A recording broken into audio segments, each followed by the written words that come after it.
Thank you for joining me. Nope. I'm very honored. I've always Uh, what it would be like to do a podcast. well, this is going to be my first podcast for the Talking Ship with Jonathan Shipley. I can thank Teal for the name there. Say that's But yeah. my goal here is going to be to interview some comedians in the St. Louis area. You know, ones that we kind of bump into all the time, and you know, hear a little bit about them, hear where they came from, what interested them in comedy, and that kind of stuff, and ideally let everybody get a chance to kind of be showcased at the end of each episode and get a little bit of their comedy out there. Okay. I don't know if I'm really that prepared for that, but when am I ever prepared? I mean, let's be real. I'm not prepared. It's all just a train wreck. It's all just Hey, a extraneous stream of consciousness train wreck. That hey, fortunately people, that whole thing where you can't look away. I feel like it's kind of like that. if it works, it works. That's all that matters. Right. When I'm performing, I feel like people must be thinking, oh my God, this is such a train wreck, but I just can't look away. So you actually were one of the people that got me into doing this in the first place. Bumped into you at Shameless a while back, and you kind of got me drawn into it. Yeah, I really like that open mic. It's very alive. I love it. So how long have you been doing stand up? Well, that's kind of a funny dynamic. I did it initially many years ago. I want to say like 12 years ago, maybe. And I had a little bit of luck with it. Not much. Like my first thing I ever did was at the Ashby Inn. That was just this little neighborhood dive on Ashby in St. Anne. Teeny. First of all, most open mics, as you know, in bars are pretty disastrous. But this was super disastrous because it was just this teeny tiny little place. So picture, and no one had ever done open mic there before. It was like the first time to ever do it. I think it might have been Mike McClure that was doing it, although I'm not really positive about that. I can't really remember. But picture six toothless old guys. Like I call them old man beer dive bars. The old guys that are drinking $1.50 long necks and they're there every night to get away from their wives. Those kind of guys. Well, picture like Once I close them down. yeah, like there's not even that many of these dives around anymore, really. I mean, I think that clientele has mainly died off. But picture like six of those guys sitting at the bar, and there's no stage of any kind. The comedians are literally just standing, like I would say, 2 to 3 feet away from the six people sitting at the bar who really have no interest in watching stand-up comedy at all. So it was really just pretty disastrous. Um, I can't recall. I think at the time I had this job where I was flying military troops all around the world. I was doing all this international flying. So I was telling some story about that. And I mean, it wasn't really getting heckled. It was just like commentary. I remember this guy was like, I ain't never been on no plane before. I've been seeing all about it in the movies. It was such, in retrospect, I don't know why I ever continued after that being my first time. You know what I'm saying? Like, I really don't know how I got the will to live or continue after that. But I remember when you pulled me aside afterwards, after my first time, you were telling me about how you had got heckled, and some dude was like, "Show me your tits." oh yeah, yeah, I think that might have been a different night. But yeah, there's some of that goes on. But anyway, I did a little bit of stand up here and there. I went out to Tucson and did some stand up. I have a friend out there that's a comedian, and that's a cool little scene out there, especially for women. But anyway, then like a lot of bad stuff happened in my life. I got laid off, had to move in with my mother, which when you're in your 50s and you're living with your widowed mother, my dad passed away. I lost my job. The company went out of business, moved in with my mother. And then as the years went on, my mother developed Alzheimer's disease, which is just a brutal, awful situation. And, you know, eventually she passed away and it was just a whole thing. And so needless to say, for quite a few years, I didn't do anything because I didn't really feel funny. You know what I mean? Um, I don't know, I kind of lost, it was just a lot to go through in a short amount of time. And I just kind of felt, I just didn't feel like being funny because I didn't feel funny, you know? Well, I know a lot of comedians, there's kind of this trope that a lot of people that do comedy are slightly jaded or they have a lot of kind of stuff they've dealt with over the years. And Yeah. that's, we all joke that, you know, it's kind of, you know, doing therapy when you're up on there on the stage and whatnot, but there's a little bit of truth to that, I think. I believe there is. I think most comedians, a lot of them are introverts, which is kind of a weird dynamic. Um, and I think a lot of us have a very dark side. I think a lot of comedians suffer from depression. Somebody drew it to my attention once. I can't remember who it was. Might have been Jerry Seinfeld. I was watching a documentary with him, and he made the comment, and I think this is really true. I remember him making the comment that all comedians are hyper aware of their environment, of everything that's going on around them, everything that we're hyper aware individuals.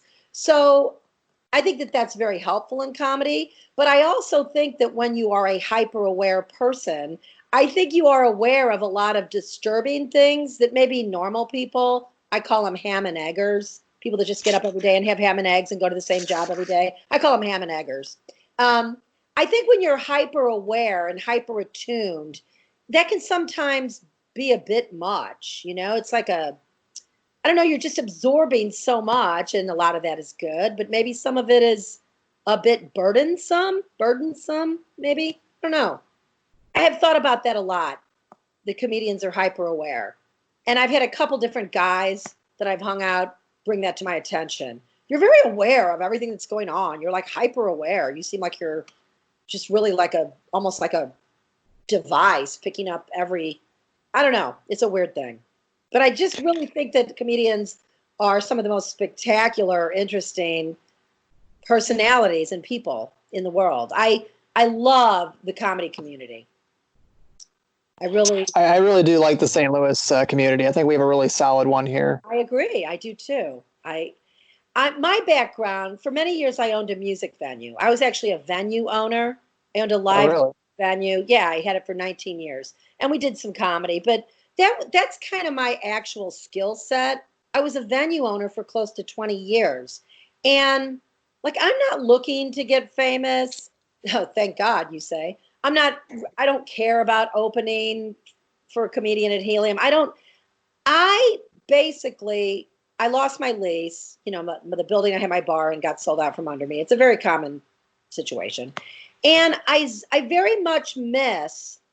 I have missed being part of an artistic community. I like collaborating with people. I like being around creative people. So for me, you know, and the reason that I had that open mic, I had it at 3 different places on Tuesday nights. The reason to do that for me was just to be able to collaborate and get to know different local comedians and give people a forum to kind of, you know, a lot of people say, oh, you should get another bar, but I don't know, it's a lot of work, you know. I probably don't Oh, I see myself, imagine. yeah, I don't see myself opening another venue. But at this phase in life, I'm going to be 60 on Wednesday, so you know, it's kind of, yeah, no. Is this going to be the most depressing fucking birthday ever? My God. Corona apocalypse birthday. You know, it's a landmark birthday. And here we are. Anyway. Well, you say you don't really want to seek fame or seek to, you know, open for other people and whatnot, but you have kind of established yourself, at least in our community, as the comedy mom. Everyone knows you and kind of, you know, there's that, I don't know if the word adoration is the right word, but everyone kind of like looks up to you to some degree. I think you have those connections. I think I'm a kind of a maternal person. That was kind of my um, moniker at my bar. I was kind of the rock and roll mom. It was always like I used to say I was the matron of the mayhem So I think that's kind of innately wired into my whatever. I like the social aspect of it. I truly do. But as I said, I was out of it for a long time. And, I've always missed being a venue owner. And I was flying around one night. I was on the plane doing a red eye. It was years after my mom died. I guess it was like 2 years ago or a year ago, year and a half ago, whenever I got back in. And I was just sort of depressed on the plane that night. And I was deep in thought. It was a red eye. Everybody's sleeping. You got a lot of time to think. And I just remember thinking, man, there's got to be more than this. I'm not that particularly enamored with this job. It's just something I do to pay the bills. I'm not, there's nothing that's really like creatively sparking me. There's nothing that makes me feel rewarded and enriched. What can I do? What can I do? And I don't know why it just kind of popped into my head. I guess some people would say it was my mother kind of, speaking to me from the other side. But I had sort of forgotten about this. When my mom was in hospice, she was kind of pretty much in a coma, you know what I mean? Kind of in and out, in and out.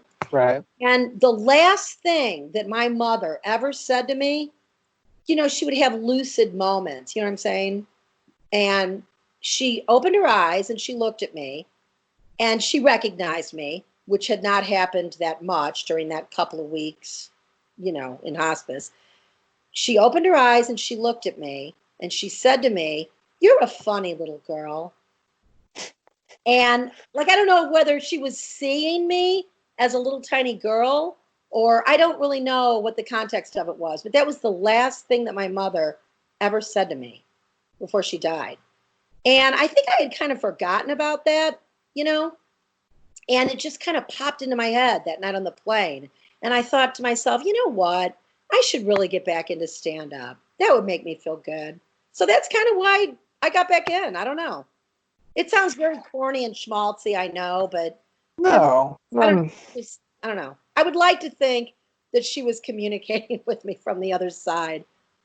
She was from Great Britain, my mother. She went, "Stop feeling bloody sorry for yourself." Bloody daft. I think a lot of us kind of use it as an outlet. It's not something that we're using to necessarily get famous or do anything with, but it's a bit of normalcy and a regular thing in your life. Like you said, like it's an outlet. It's one of my friends that I talked to recently. He's tried it in the past. He's tried doing comedy, and it hasn't really connected with him. And he's described the scene as like being very competitive. And I don't know. I kind of disagree with him. For a long time, what kept me from actually trying it was I kind of had this feeling of, well, you're not as good as these other people. So I always thought, well, I'll leave it to the people that are really good at it. And I'm not going to measure up. But the community, at least here, doesn't really seem like that. It seems like everybody's very, very nice to each other, very complimentary. Like whenever you step off stage or you're like, going to the bathroom after your set, you'll pass people and they'll be like, "Hey, that was really good." Or, "Hey, that was a great one." It's not really this competitive nature kind of thing. At least not here. I haven't experienced it elsewhere. Yeah, I mean, I think there's probably a lot worse scenes. There was somebody that moved here recently from New York City, and he said it was just awful. I mean, you can imagine. I find the scene here very warm and inviting. I mean, sure, there's going to maybe be people that I do think too. A lot of, like I said before, I think that there are a lot of introverted comedians, which oddly enough, I think it's what you make it. You're never going to be best friends with everybody, No. but and I think in any creative community, people feel that way. I think musicians feel that way. But I think at the end of the day, there's a very strong camaraderie. And I think that we're all really realizing it now that we've all just been shut away and there's no weekly open mics. And, I think that we're really realizing at the risk of sounding corny, I think we're all really realizing how much we really do mean to each other. I really miss everybody. I feel like I have a whole new circle of friends, a whole new little dysfunctional family with the comedy community. I think that we're all really missing one another. So, I completely agree. Like, recently this week, I was working on a new set that I'll probably be doing coming up here. And I had an idea for a joke, and I ended up collaborating a little bit back and forth with Teal about it. And it's one of those things where I don't, I'm not necessarily like best friends with a guy, but we've done a lot of open mics together, and there's that kind of camaraderie where everyone's kind of approachable with each other, where you can just reach out to them on Facebook or something and talk to somebody, because we've all everyone kind of knows everyone. And I think everybody, the more you perform with people, the more accustomed you get to their style and their kind of like their trademark. I love working on jokes with other comedians. So much of the time, somebody else will rework one of your jokes and it's like so much better, and they'll go, yeah, you can have that. It's just the joke that I was doing. Oh, sorry. No, it's okay. I find it a lot of fun. I really like that. I enjoy that. The joke that I was doing was I was making a joke about how comedians in general is really seen as bad form if you copy someone else's material, and how that's like that will get you blacklisted and that kind of stuff. And then I wanted to finish the joke with the punchline of using Teal's punchline of Zoom Zoom Kapow. And I just figured, well, he's the only one in the area who has like that kind of a catchphrase. That catchphrase. So, it'd be the obvious, you're stealing someone's material. I think, one time I went on this comedy cruise many years ago with Lewis Black and Kathleen Madigan and Ted Alejandro, Larry Wilborn. It was a lot of fun. But Kelly Carlin was there as a speaker because she has a podcast. And it was really a pretty cool talk. She just talked about her dad and mom, who were married like for 40 plus years. They were married to each other their whole George life. Carlin related? Carlin, yes. His daughter, Kelly Carlin. And she said, I thought this was so interesting. She said that her dad, George Carlin, never, ever, ever watched other comedians because he was afraid that he would accidentally plagiarize. You hear something, maybe you down the road, you rework it. I think that comedians' brains are somewhat wired the same way, So I thought that was real interesting, and I kind of get it. He did not watch other comedians because he was afraid that he'd accidentally plagiarize without real.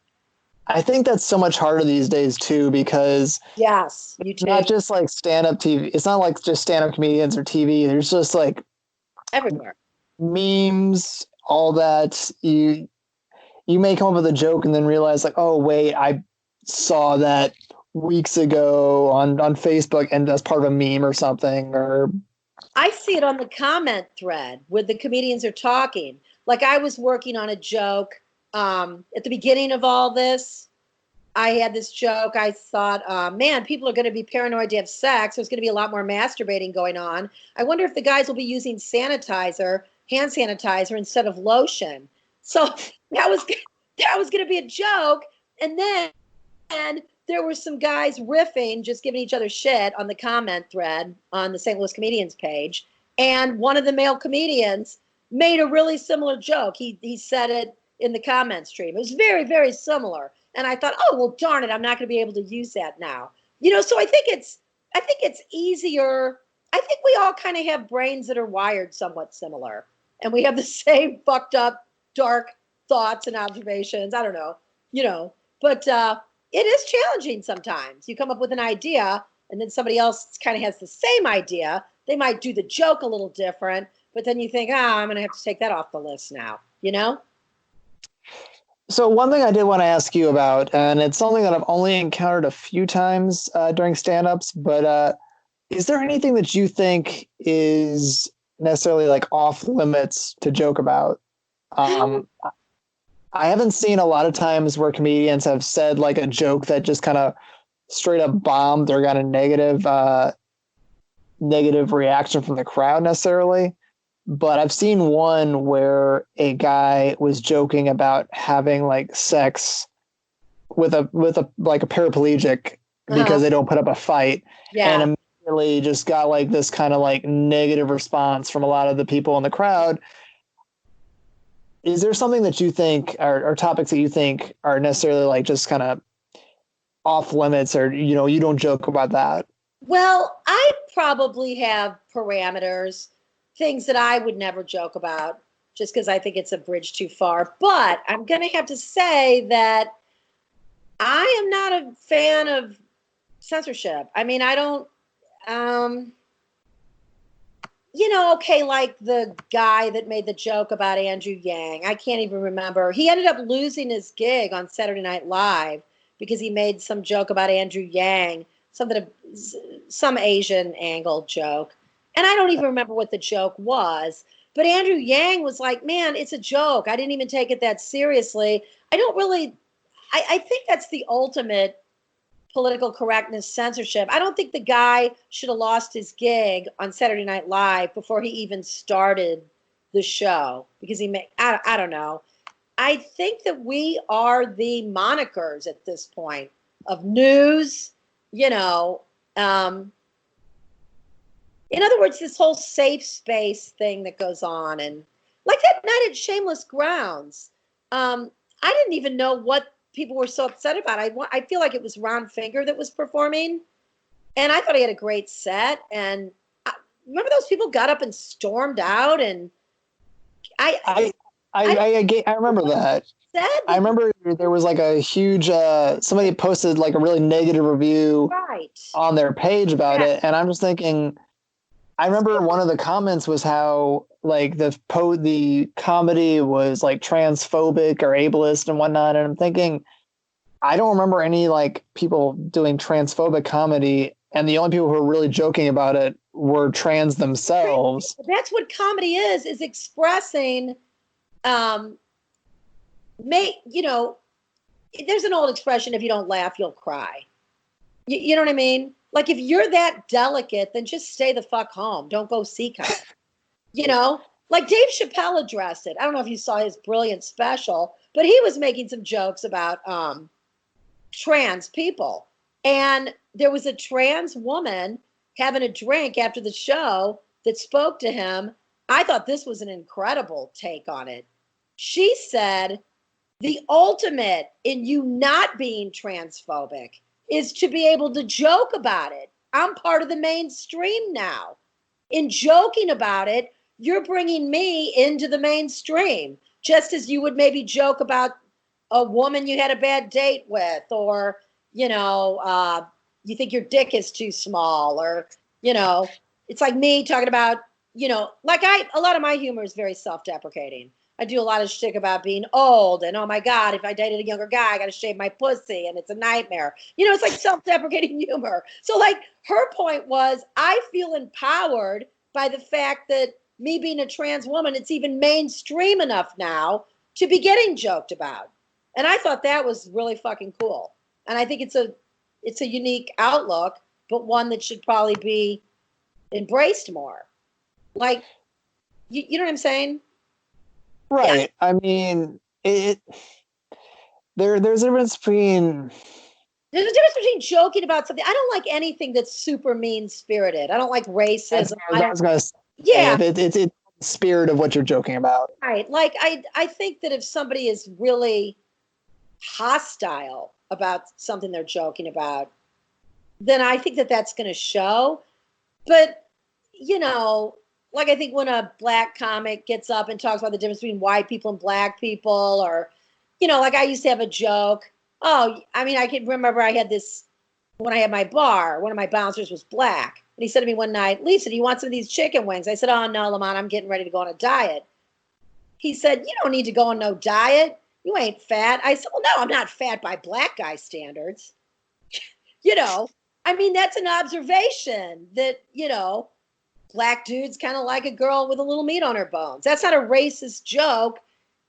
It's a joke highlighting the differences between maybe our two cultures, but it's not a there's no spirit of hostility there. Does that make sense? Yes, exactly. Well, that's kind of what I was, asking about. Those are the questions that I wanted to, hit, and I feel like we've kind of touched on a lot of those. Where can people that hear this, where can they find you? Do you have any kind of like online presence, or if not? Oh no, I'm horrible. I'm a dinosaur. I'm horrible. I don't have Instagram. I don't have my own podcast. I'm not on TikTok. I'm not on Snapchat. Well, let's go about this way then. When all this blows over, where are you most likely to be found doing stand up? Gosh, let's see. God, I hope all of our clubs make it. Yeah, I know. Well, rest in peace, Backdoor. I'm always flying on the weekends. I'd really like to go back to the great one that Steve has on Friday night down at oh God, what's the name of that place on Manchester?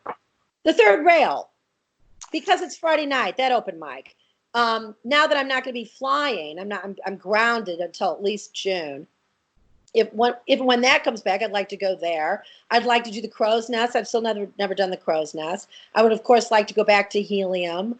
I'll just be where all you guys are. I mean, I'll go where all the cool kids are. I'd like to do Shameless Grounds again. I love that open mic. I was hoping to do that again last month, and then they closed that. They did. You mean they closed it prior? No. Not closed entirely. They canceled the event. They did? Yeah, they canceled the event because of Corona. Like, they canceled the event because of the virus. Yeah. Okay, yeah, but they're doing a lot of fundraisers right now to try to keep themselves afloat so they can come back after this. I'm guessing when they get back open, because it seemed like it was a very well attended open mic. My God. Yeah. More so, I'm interested in any open mic, but the ones I really like are the ones that actually have non-comedian audience there. That's always a good time. There's a few places around that I really like. I like Heavy Anchor and I like Apotheosis. Oh yeah, I've not done Apotheosis either, but I love Heavy Anchor. Love Chad. I like those because they don't necessarily cut off at a certain point. Like they don't like say, hey, we're gonna do 15 comedians and then you're fucked. So it's not like Helium or Funny Bone where you get put in a lottery. Yeah. I'm too old. I like knowing that I'm actually going to go on. I'm the same way. I'm just too old for that. I'm just too old to go out on a weeknight and possibly not get on. As you get older, you have less and less will to live, basically. Or that's by definition, right? Like put on makeup or fucking drag your ass out of the house. Although right now, I've been cooped up in this apartment. Oh, this is horrible. It's like single people at this point are like, oh, and then married people are like, oh, everybody's just at their wits' end with this isolation.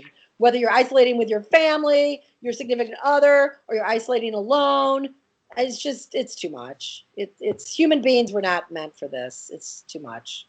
I'm not single, but I feel like single guys right now really need to step up their game for like texting long distance. Like I feel that the dick pic standard is not gonna cut it anymore. They really got to up it. Well, you know what I say? They don't effects in there. Reading glasses to see the dick pic, so that's why I don't like them. That's gonna be a blow to someone's ego. Yeah, right. I gotta put on my reading glasses. It's just like, what? No. So I don't know if you have any necessary material like that you want to leave us with. Maybe I'd actually like to have a conversation about Tiger King. Okay, first of all, no spoiler alert because I'm just now going into the 4th episode. I find all of these people reprehensible. I fucking hate all of them. I hate all 3 divisions of people. I hate the fancy guy that has all the wives, that has the upscale safari. Doc Antle. Doc Antle or whatever. I really hate Joe Exotic or whatever his name is. That fucking megalomaniac. He's like Donald Trump. He's like if Donald Trump owned a safari zoo. That is who he would be. and if he was gay. So I hate that guy. And I don't like Carol Baskin either. I hate all of these people. Like, seriously, I'm rooting for the tigers. I want the wild animals to all stage a coup, and I want them to kill all these motherfuckers. I hate them. And don't tell me how it ends. But for me, the happy ending would be if the animals just mutilated all these people. I just hate all of them. Are you supposed to hate all of them? Because I do. I feel like you are. Okay. This isn't really a spoiler, but there's one guy later on in the series that when he's giving his interview, he's just giving his interview while sitting in the bathtub. And at that point, you're so like, just mystified by the whole Tiger King experience that it doesn't even, phase you. You're like, yeah, this is an interview in a bathtub, whatever. I just, and I know this is shocking, but I have been stone cold sober this whole period of time. I've not had any alcohol, and I like to drink. So, but I got my boyfriend broke up with me on March 15th. I know. And then 2 days later, I had to put Fletcher to sleep. And I'm dealing with all of this going into this apocalypse. So I just know that if I start drinking, I'm just going to feel infinitely worse. So I've been sober. But every time I'm watching Tiger King, I feel like, man, this is really a show where you're supposed to be drinking while you're watching it. I think it's kind of hard to take sober. We did a drinking game with it. I think that would be a good idea. I think that did a game where you take a drink every time someone in your group says "what the fuck." Right, exactly. And we were plastered by the second episode. I think it's one of those things. I do. But no, this isolation, the social distancing is hard for me because I got all these skeletons in my closet and I got all my different personalities rolling around in my head. So the social distancing as that person has been quite challenging. It is. I got the skeleton, the drinking skeleton from the 90s. Come on, Lise, let's party. Go get a bottle of Jameson. It's just us. Nobody will know. Then I got the skeleton from the early 2000s, back when I weighed like 243 pounds, the eating disorder skeleton that's telling me to go get a fucking cheesecake. Let's eat the whole fucking thing. This is just a bad situation over here. But I have stayed completely sober, and I've eaten nothing but healthy food, and I'm exercising every day, and I'm walking 3 or 4 miles multiple times a week. So I'm just doing the very best that I can. That's commendable. I'm trying hard because the potential for me to end up in the psych ward, believe me, I'm an extrovert. I like being around people. So me ending up in the psych ward is just so easy. It's such a strong possibility. So I'm just trying hard to keep it together. This, for instance, that I'm doing with you is tremendously helpful. You have no idea. You're actually contributing to my mental health stability. You're contributing to me not ending up in the psych ward and my son having to come here from Colorado and, stage an intervention. You're really being helpful, and I want to thank you. Hey, I'm glad to do something positive, for change. No pressure, not to. Tomorrow night is going to be my birthday party. The Corona Apocalypse thing that you signed up for? Yes. That's going to be my birthday party because my birthday's Wednesday. So. Is that going to be just the comics, or is that going to be open to the public? It's going to be just the comics. I think that from what I'm hearing from people, most people are not real big on the idea of the virtual stuff going out to the public. A lot of people think it's not really a very good medium for it. A lot of people don't like the way they look on Zoom. I don't know. I did a thing on Friday night that to me was a complete disaster. It was open to the public. I think only 2 of my friends showed up. To me, it was a disaster. I don't know. I feel like different clubs are trying to really promote their virtual thing. Like I know Backdoor was saying like, oh yeah, we had 30 to 40 people, tune in for this. I'm like, no, you didn't. Come on. Yeah, are you Like, still doing that on Thursdays or? I don't know what they're doing. I haven't had any. I think I know I used to have a ton of ideas like this when I had the bar. There's a lot of ideas that just sound phenomenal in theory, but then when you try to implement them, they just somehow miss the mark. I don't know, and I feel like maybe that's the case. I don't know. I just want to see everybody. For me, it's just a social thing. I really don't want to do a virtual open mic and have anybody watching. I So mean, that's fine. I Rob Durham, a really high profile comedian here in town. Rob Durham kind of made an interesting point that it sort of cheapens our art form. Like at that point, is anybody even going to get off the couch and come out and see? You want people to come see you when you're showcasing. Like, is anybody going to get off the couch now to go see comedy if we give them all this virtual comedy where they're just in their underwear on their couch? I don't know. What's your take on that? I mean, I can see that. I will say this form of doing comedy has its pros and its cons. You can't really do a lot of physical comedy with this. Like any kind, there's no real like extra beyond someone's facial expression. You can't really do a lot with it, and that kind of cuts down on it a bit. You lose the whole Um, interaction with the crowd. It's just, I don't know. It's a on crowd the plus sport. side, on the plus side, I don't have to wear pants during it, so that's a bonus. That seems to be that seems to be something everybody's really excited about. I'm noticing. I mean, I really hope that I don't just like take that with me to, when the clubs do open again. That might be bad. Do you think that we'll become a pantless society? Do you think we'll become a society of people that only shower 3 times a week instead of every day? I feel like you're just describing a utopia here.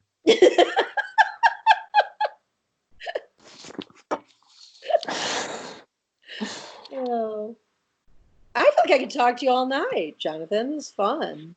Well, I really appreciate you agreeing to do this with me because, you know, I had to set up a project for this final, and I was like, well, I know that I gotta interview people, I gotta make videos, make a website and whatnot, and I really wanted to do it with people in the comedy community. Great idea. Yeah, and I could not think of anyone that I wanted to start it off with more than you. So I'm very happy that you are the first one I'm doing this with. Thank you. That's so nice. Well, You triggered my maternal instincts that night when I met you at Shameless Girl. Well, we were sitting right next to each other too. It was easy for me to strike up a conversation with you since you were trapped sitting next to me.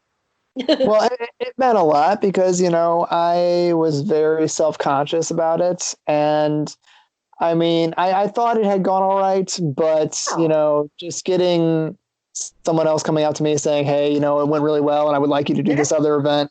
It really pushed me to continue forward with it. So You know, I appreciate that. I think that really comedians are brave. Like I've done a fair amount of acting when I was young. I used to do dinner theater, and I did a little acting this past summer. But to me, acting is so much easier.